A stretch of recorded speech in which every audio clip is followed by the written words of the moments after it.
요즘 참으로 추악하게 얼클어진 정치 권력의 몰락을 보면서 국가란 무엇이며 국가의 권력이란 무엇인지를 다시 한번 생각해 보지 않을 수 없습니다. 뿐만 아니라 이런 국가에 있는 교회는 지금까지 도대체 무엇을 하였는가 묻지 않을 수 없습니다. 이명박 정권 시작되면서 한국교회는 그 정권을 적극 지지하기 시작해서 박근혜 정권까지 기도로 뒷받침하여 오지 않았는가. 그렇다면 오늘의 이 추악한 사태에 대해서 한국교회도 그 책임을 면할 수가 없을 것입니다. 그래서 오늘 우리는 국가가 무엇이며 이 국가에 대한 교회의 책임이 무엇인지를 생각해 보려 합니다. 독일의 사회학자인 막스 베버가 내린 근대 국가에 대한 정의에 의하면은 국가란 어느 일정한 영역 안에서 정당한 물리적 폭력 행사의 독점을 실효적으로 요구하는 인간 공동체라고 정의를 했습니다. 여기서 정당한 폭력이란 것이 도덕적으로 올바른 폭력이란 뜻이 아니라 합법적인 폭력을 뜻하는데, 그 폭력을 행사하는 주체가 그 폭력을 독점하였기에 그 폭력을 합법이라고 규정할 수 있었습니다.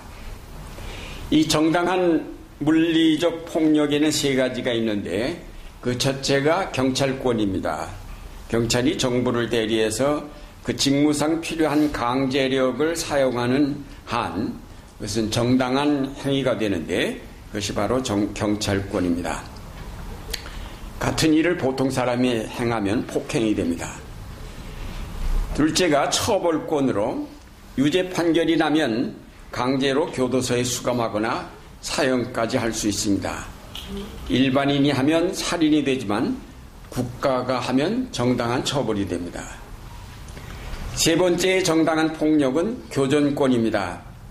이 교전권이란 전쟁에서 사람을 죽일 수 있는 권리를 뜻합니다. 교전권은 군대가 군대이기 때문에 군대가 군대이기 위한 군대의 가장 기본적인 권리입니다. 가령 전쟁에서 사람을 죽였다고 해서 전쟁 끝난 뒤에 살인죄로 기소되어서 재판을 받지는 않습니다. 이것이 바로 교전권입니다. 그러니까 국가가, 즉 경찰이든 재판관이든 혹은 군대가 이 막스 베버가 말하는 폭력을 사용할 경우에 웬일인지 그것은 충격적인 일이 되지 않습니다. 당연한 일로 받아들입니다.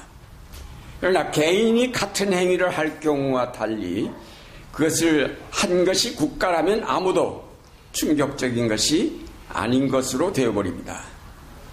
왜 그럴까? 그것은 국민이 인정한 폭력이기 때문입니다. 국가가 정당한 폭력의 권리가 있다면 그것은 바로 국민이 국가에게 주었다고 할 수 있습니다. 왜 주었는가? 국가가 그 폭력을 사용해서 우리를 지켜주실 것이라는 기대가 있었기 때문입니다. 그런데 과연 국가는 국민을 지키기 위해서만 그 폭력을 사용하였는가? 이렇게 되묻지 않을 수 없습니다. 20세기 초만 해도 이런 근대 국가의 수가 적었는데 제2차 세계대전이 끝난고 식민지에서 해방된 제3세기에서 우후죽순처럼 근대 국가들이 생겨났는데, 지금은 유엔에 가입된 나라만도 122개국에 이릅니다. 그런데 이런 근대 국가가 생겨난 지난 한 세기, 즉 100년 동안에 국가에 의해서 살해된 사람이 2억 331만 9천 명입니다. 그 하와이 대학의 럼멜이라는 학자가 쓴 정부에 의한 죽음이라는 책이 있는데, 이 사람은 국가에 의해서 얼마나 많은 사람이 죽었는가 통계를 수집해온 사람입니다. 2억 331만 9천 명. 그런데 놀라운 것은 이 살해된 약 2억 명 가운데서 약 1억 3천만 명이 자국민이라는 사실입니다. 적국의 국민을 죽인 것이 아니라 자기 나라 사람 죽였다는 얘기입니다. 그리고 살해된 사람들 대부분은 전투 요원인 군인이 아니라 비전투원인 민간인이었습니다. 우리나라 경우 살펴볼까요? 1950년 6.25 전쟁 중에 민간인이 약 111만 명 정도 희생되었는데, 전쟁이 터지면서 보도연맹 학살 사건이라는 것이 있었는데, 그 경우에 밝혀진 희생자만 4,934명이고 증언들에 따르면 최대 30만 명 남짓이 민간인이 살해된 것으로 추정이 됩니다. 여러분 인터넷 가서 한번 뒤져보셔서 이 보도연맹 학살 사건이 뭔지 자세히 한번 보시기 바랍니다. 아직까지 그 실상이 밝혀지지 않았고 누구도 그 때문에 처벌되지 않았습니다. 그리고 1951년 2월에 국군 제11사단 구연대 3대대 군인들이 인민유격대가 활동했던 거창군 신원면 6개 마을에서 어린이와 노인, 부녀자들이 80%가 넘었던 잔류마을 사람들을 500명 이상 무차별 학살한 거창사건, 그리고 제주 4.3 사건에서도 1만 4천여 명이 희생되었습니다. 4.19 혁명 때에 180여 명, 5.18 민주화운동 때에 435명이 죽었습니다. 교전권을 위해 만들어진 군대가 자국민들을 상대로 싸움을 했다고 하겠습니다. 20세기는 전쟁의 세기였지만은 가장 많은 사람이 살해된 전쟁은 국가 간의 전쟁이 아니라 국가와 자국민 사이의 오랜 전쟁이었다라고 쓰고 있습니다. 일본 한 대학교의 철학 교수는 카야노 도시토라는 사람이 쓴 국가란 무엇인가라는 책에 국가의 성격을 이렇게 설명하였습니다. 국가가 주민들에게 곡물과 조세의 지불에 대한 대가로서 군사적인 보호를 제공하는 것은 결코 주민의 안전을 지키기 위해서가 아니다. 국가가 폭력을 축적함으로써 지키고자 하는 것은 주민의 안전이 아니라 그 자신의 보전이다. 국가에 있어서 군사적인 보호의 의미는 다른 행위 주체들의 공격으로부터 그 토지에서 자신의 폭력의 우위성과 부의 징수 권리를 지키는 것일 뿐이다. 국가는 주민들이 자신의 안전을 목표로 설립하는 것이 아니다. 폭력적으로 우위에 있는 하나의 행위 주체가 주민들을 지배하고 그들로부터 부를 수탈함으로써 국가는 만들어진다. 주민의 보호는 그로부터 파생하는 하나의 부수적 활동에 불과하다. 저도 국가가 뭔지 잘 몰랐는데 이 책 읽어보고선 충격을 받았습니다. 야, 이 국가라는 게 이게 힘센 놈이 만드는 게 국가로구나 하는 생각이 듭니다. 요즘 일어난 사태를 보면 이 말이 실감이 납니다. 그동안 대통령은 국민을 위해서 일하지 않고 자기 가까운 몇 사람의 사익과 자기 권력을 지키려고 했을 뿐입니다. 경제성장하지만 경제성장은 더 많은 부를 수탈할 수 있는 기회를 주고 수탈한 부는 행위 주체인 정권을 더욱 강화하는 데 사용된다는 것입니다. 국가가 국민을 보호하는 일은 부수적 활동이라는 말은 세월호 사건을 통해서도 분명하게 알 수 있습니다. 이런 관점에서 국가를 볼 때에 오늘 읽어드린 사무엘 예언자가 왜 왕을 세우기를 거부했는지를 알게 됩니다. 사무엘은 아마 이 도시토 교수가 정의한 국가의 폭력성을 이미 그 옛날에 알고 있었던 것 같습니다. 다시 한번 볼게요. 너희를 다스릴 왕의 권한은 이러하다. 그는 너희의 아들들을 데려다가 그의 병거와 말을 다루는 일을 시키고 병거 앞에서 달리게 할 것이다. 그는 너희 아들들을 천부장과 50버장으로 임명하기도 하고 왕의 밭을 갈기도 하고 곡식을 거두어 들이기도 하고 무기와 병거의 장비도 만들게 할 것이다. 그는 너희의 딸들을 데려다가 향유도 만들게 하고 요리도 시키고 빵도 굽게 할 것이다. 그는 너희의 밭과 포도원과 올리브밭에서 가장 좋은 것을 가져다가 왕의 신하들에게 줄 것이며 너희가 거둔 곡식과 포도에서 너 열의 하나를 거두어 왕의 관리들과 신하들에게 줄 것이다. 그는 너희의 남종들과 여종들과 가장 뛰어난 젊은이들과 나귀들을 끌어다가 왕의 일을 시킬 것이다. 그는 또 너희의 양떼 가운데서 열의 하나를 거두어 갈 것이며 마침내 너희들까지 왕의 종이 될 것이다. 나중에 가서 그래서 후회하지 말아라. 그때 후회하고 울부짖어도 내가 안 들어주겠다. 이제 하나님이 그렇게 말씀하셨어요. 이 말씀 가운데 보면 어디에도 왕권이 주민들을 보호하고 돌본다는 말은 없습니다. 폭력으로 징발하고 부를 착취해 간다는 말만 있습니다. 이게 국가의 실체입니다. 물론 20세기 들어서면서 이런 국가의 형태가 많이 발전해가지고 국민국가 형태를 갖추게 되었습니다. 이 국민국가란 것이 국민 전체가 국가를 책임지는 주체가 되는 국가입니다. 국가 폭력의 주체가 국민이 된 국가입니다. 그래서 대한민국의 주권은 국민에게 있고 모든 권력은 국민으로부터 나온다는 헌법 제1조가 제정되었습니다. 대한민국은 민주공화국입니다. 우리는 투표에 의해서 대통령과 국회의원 등을 선출함으로 우리의 주권을 행사합니다. 그러나 가만히 생각해보면 우리나라가 진정으로 주권을 온전하게 행사하고 있나요? 대통령과 국회의원 그리고 지방자치제가 실시되면서 도지사, 시장, 시의원, 구청장, 구의원 등을 선출하지만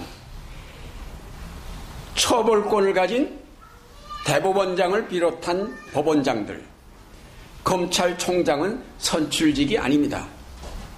막강한 폭력이 허락된 경찰권을 행사하는 경찰청장도 선출직이 아닙니다. 보이지 않는 폭력을 행사하는 국정원장도 선출하지 않습니다. 교전권을 가진 군대의 참모총장들 역시 선출직이 아닙니다. 이들 대부분이 대통령이 임명하는 직입니다. 그러니까 대통령에게 정당한 폭력을 행사할 수 있는 모든 권한을 위임하였습니다. 이런 막강한 권력을 가진 대통령이 잘하면 문제가 없지만 못하면 국민이 고난을 당하게 됩니다. 이명박 대통령의 경우 국민이 그렇게 반대했는데 4대강에다 30조 원 쏟아부었는데 지금 4대강은 살아난 게 아니라 죽어가고 있습니다. 무엇 때문에 이런 폭력을 행사했을까?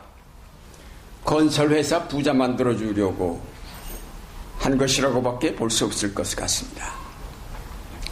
박근혜 대통령은 그 무소불위의 권력을 한 여자와 공유하면서 이 국가를 혼란으로 몰아넣고 정말로 보잘것없는 나라로 추락시키고 있습니다. 아무리 주권이 국민에게 있어도 국민이 제대로 된 의식을 갖지 않으면 이런 결과가 옵니다. 그리고 이 대의제 민주주의에서 문제는 돈이 있어야 된다는 것입니다. 통계를 보면 오늘날 미국에서 하원의원에 당선되려면 대략 50만 달러가 필요하고 상원의원은 수백만 달러 이상이 필요하고 대통령 선거 요즘 하고 있습니다마는 대통령이 되려면 수십억 달러를 모금해야 됩니다. 그러니까 대의제 민주주의는 사실상 금권 정치가 되어버렸습니다. 한국도 마찬가지죠. 결국 국가는 한 번 가진 권력을 강화하기 위해서 필연적으로 기업과 결탁할 수밖에 없습니다.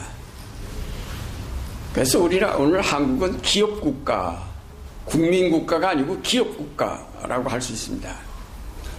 이번 사태의 배경에 삼성이 있다는 거 여러분 다 아시잖아요. 어제 그 촛불들에서 나온 여러 발언들 가운데 그 한유미죠? 그 삼성에 있다가 떠난 그 아버지가 나와서 하는데 주고 가는데 500만 원 딱 주고 말았대요.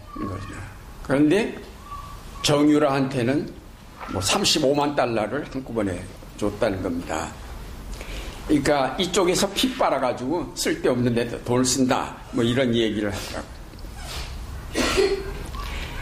삼성과 현대가 무너지면 대한민국도 무너질 수밖에 없는 구조에서 대통령이나 정치인들이 삼성의 이재용이나 현대의 정몽구를 불법 행했다고 구속할 수가 있겠습니까? 죄를 졌어도 그냥 집행유예로 풀어줄 수밖에 없습니다. 정부가 죽어라 부장 증세를 안 하는 것은 저들을 도와주지 않고는 자기들의 권력이 유지될 수 없기 때문입니다. 이번에 기업들이 아무 소리 못하고 몇백억을 얼른 걷어준 것을 보아도 그 유착관계가 어떤 것인지 짐작할 수 있습니다. 이런 구조를 가진 나라를 민주주의 국가라고 할 수 있겠느냐 하는 것입니다. 우리가 민주주의 국가라고 하면서 군대 조직을 갖고 있습니다. 아시는 것처럼 군대 조직은 상명하복 조직입니다. 따라서 군대가 있는 한 민주주의 실현은 어렵습니다.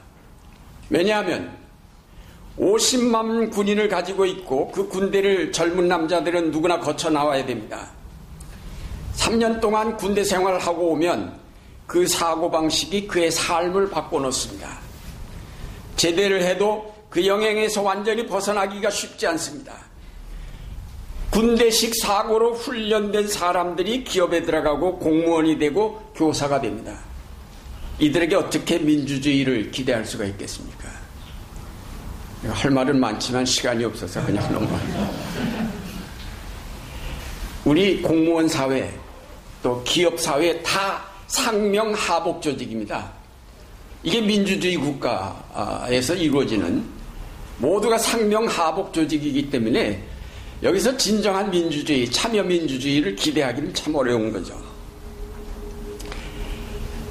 민주주의의 핵심 요소는 국민주권과 시민자치, 평등주의와 복지주의입니다. 여기서 평등주의와 복지주의란 모든 국민이 평등한 삶을 이루게 하는 책임이 국가에 있다는 말입니다. 그런데 민주주의 국가에 자본주의 경제정책이 도입되면서 평등은 사라지고 불평등이 심화되었습니다. 경제적인 면으로 볼 때 우리나라는 결국 민주주의 국가가 아닙니다. 그래서 성경은 일찍부터 국가 혹은 국가의 폭력을 인정하지 않았고 그것은 오히려 하나님 나라에 대립되는 세력으로 간주하였습니다. 구약의 역사를 보면은 많은 전승들이 형성되어 왔는데 여러 차례에 걸친 선택과 편집 과정을 지나서 점차 고정되어서 몇 개의 구원을 이루었습니다. 그렇게 형성된 전승들 중 중요한 것들을 보면 다음과 같습니다. 첫째로 족장에게 하신 하나님의 약속, 둘째 출애굽, 셋째 홍해를 건넌 일, 넷째 시내산 계약, 다섯째 가나안 점령. 여기까지는 대개 북왕국에서 형성 보존된 것이라고 보고 이것을 보통 출애굽 전승 혹은 모세 전승이라고 합니다. 그리고 여섯째 다윗과 맺으신 하나님의 약속, 시온의 선택. 이 두 가지는 남쪽 유다에서 형성된 것으로서 시온 다윗 전승이라 이렇게 보통 부릅니다. 이런 전승들이 북쪽 이스라엘이 먼저 망하면서 남쪽 유다로 옮겨졌고 유다와 예루살렘만이 이제는 하나님의 백성이요 그들이 이스라엘 전체라고 생각하고 따라서 북왕국 역사의 유산들도 그들에게 속한다고 확신하였던 것 같습니다. 특히 이 시온 다윗 전승은 하나님께서 다윗 왕조를 통하여 구원의 역사를 이루신다는 내용을 강조하면서 그 전승을 강화하는 쪽으로 발전시켰고, 그것이 나중에는 다윗의 후손에서 이스라엘을 구원할 메시아가 올 것이라는 전승으로 발전합니다. 그래서 요즘 이제 특히 역사적 예술을 연구하는 신학자들은 다윗 전승이가 아주 하나님의 뜻에 전혀 어긋나는 전승이다 라고 깎아내리고 있습니다. 그러나 이 출애굽 전승은 이집트의 강력한 폭군이었던 바로의 억압 통치로부터의 해방이 그 중심을 이루기 때문에 왕이 통치하는 왕국 혹은 왕조에 대해서 부정적이었습니다. 그들을 구원하신 하나님만이 그들의 통치자가 되실 수 있다고 믿고 출애굽 후에 상당 기간 나라 없이 지파동맹 형태로 살았습니다. 그러다가 사무엘 때에 이들이 왕을 세워달라고 요청하자 하나님께서 사무엘에게 말씀하셨죠. 백성이 너에게 한 말을 다 들어주어라. 그들이 너를 버린 것이 아니라 나를 버려서 자기들의 왕이 되지 못하게 한 것이다. 이 말씀 자세히 보면 왕을 요구하는 것은 곧 하나님을 버린다는 뜻입니다. 출애굽 전승은 처음부터 국가 형성은 곧 하나님을 배반하는 것과 같다고 규정하였습니다.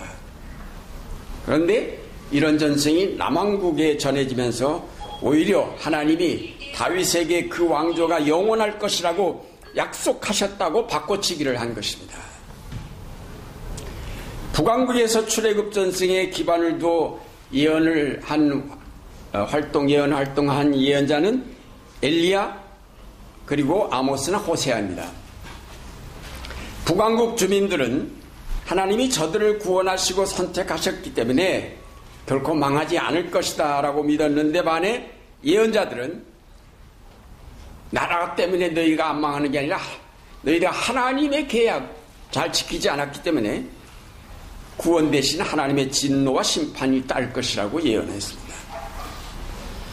북왕국이 멸망한 후에 출애굽 전승을 이어받은 예언자는 이사야와 예레미야 그리고 에스겔입니다.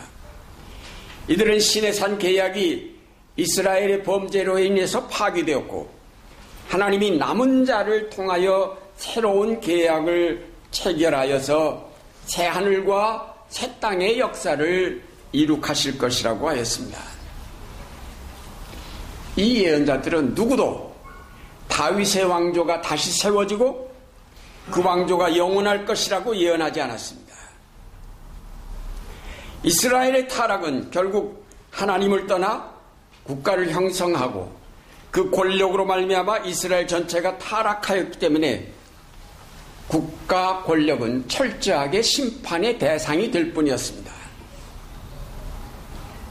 그리고 예언자들은 남은 자들을 통한 새로운 희망을 전합니다.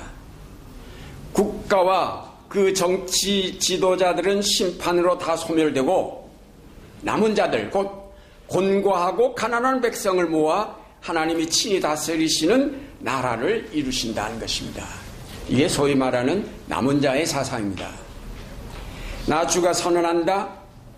그날이 오면 비틀거리며 사는 백성을 내가 다시 불러오고 사로잡혀가서 고생하던 나의 백성을 다시 불러 모으겠다.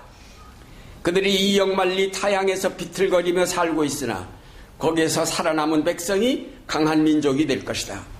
그때로부터 영원토록 나 주가 그들을 시온산에서 다스리겠다. 미가서 말씀입니다. 하나님 나라는 권력을 가진 자, 기득권자들, 횡포와 착취를 일삼은 기업가들은 배제되고 대신 고난당한 자들, 버림받은 자들, 가난한 자들을 통하여 이루어질 것임을 분명하게 예언하였습니다. 자, 이런 사상은 신약시대로 넘어오면서 더욱 분명해졌습니다.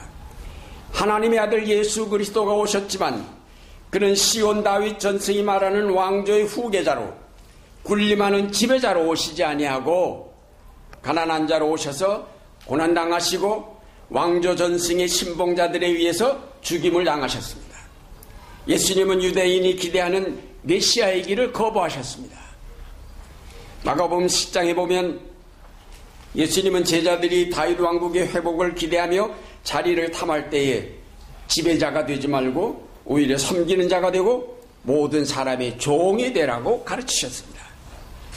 예수님은 이 말씀을 통하여서 국가는 근본적으로 지배하고 명령하는 구조일 수밖에 없다고 보셨고, 하나님 나라와는 그와 반대로 봉사하며 서로 섬기는 나라임을 분명히 하셨습니다.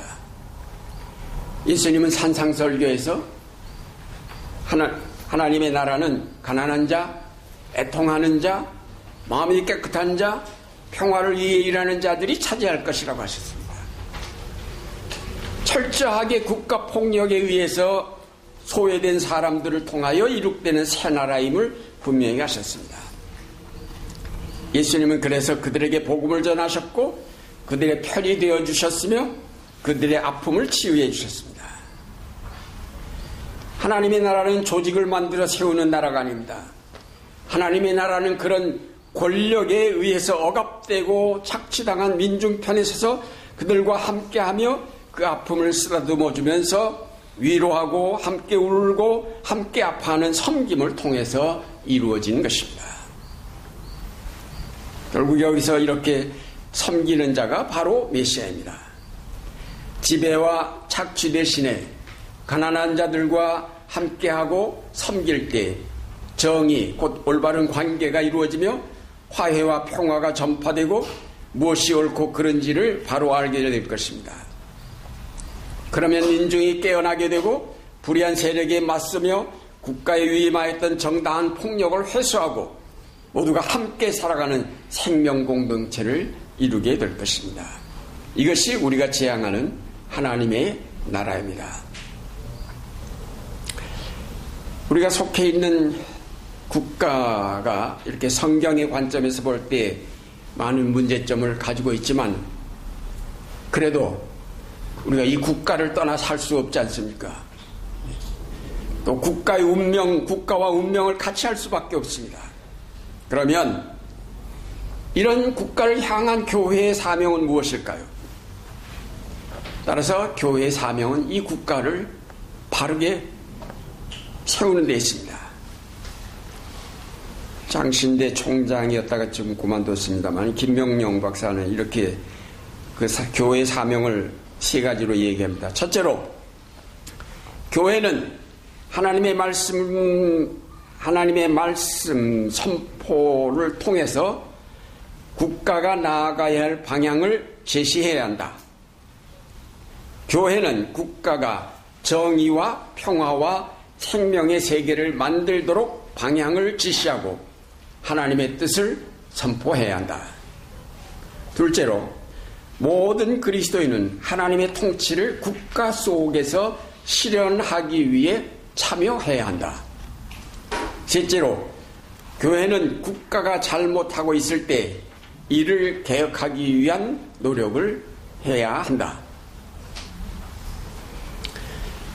그러나 역사를 통해 보거나 오늘날의 국가들을 볼 때 교회가 전하는 하나님의 말씀과 그 뜻을 받아들이기보다 심하면 핍박하고 아니면 무시하고 가는 것이 보통입니다. 근데 요즘은 거꾸로 교회들이 국가에 붙어버려서 국가의 잘못을 지적하는 게 아니라 국가 잘한다고 기도해주는 교회가 되어버린 데 문제가 있는 거죠. 역사적으로 볼 때 국가는 결코 민주주의의 핵심 요소인 평등주의나 복지주의를 실현할 의지가 없습니다. 주권을 가진 국민이 압박하며 저들을 굴복시키지 않는 한 평등주의는 실현되지 않을 것입니다. 결국 국가는 성경이 지향하는 하나님 나라와는 대척점에 있습니다. 국가는 항상 위임받은 폭력을 정당하게 사용하여 국민을 보호하고 섬기기보다는 지배하고 명령하고 기만하며 착취하려 합니다. 그 폭력을 언제나 부당하게 행사하여서 소수의 가진 자들을 편들어주고 다수의 가난한 자들을 더욱 가난으로 몰아넣고 있습니다. 그러므로 교회는 이제 정신을 차리고 깨어 일어나야겠습니다. 그래서 저들을 감시하고 비판하고 견제하며 그 불의를 드러내고 저들의 거짓을 밝혀야 할 것입니다. 국민을 보호하고 국민의 뜻을 받들지 않는 정권을 물러가게 하여야 할 것입니다. 그리고 섬기러 오신 메시아 예수 그리스도를 따르는 교회는 약한 자들, 눌린 자들, 가난한 자들 편에 서서 저들을 변호하고 저들의 아픔을 함께 나눌 수 있어야 할 것입니다. 한국교회가 국가 폭력에 맞서서 그 폭력으로 고난당하는 가난한 자들의 진정한 메시아로 거듭날 수 있도록 우리 모두가 함께 기도할 수 있기를 바랍니다. 기도하겠습니다.